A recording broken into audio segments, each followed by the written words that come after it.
రేవంత్ రెడ్డి గారు నీకు నిజాయితీ ఉంటే నీకు ధైర్యం ఉంటే ఒక పని చేద్దాం. నేను తయారుగా ఉన్నా, నువ్వు ముందుకు రా, జడ్జి గారు ముందు కూర్చుందాం.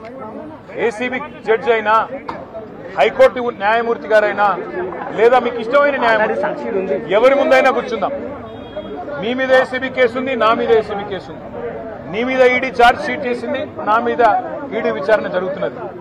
మీరు మొత్తం ఈ టీవీలు అన్నీ ఉన్నాయి కదా, మొత్తం మీడియా ఉంది కదా, లైవ్ టీవీ పెట్టండి. నేను రేవంత్ రెడ్డి గారు ఇద్దరం కూర్చుంటాం న్యాయమూర్తి ముంగట. మీరు ఏ ప్రశ్నను అడగండి కేసుకు సంబంధించి, ఆయన కేసు నా కేసు.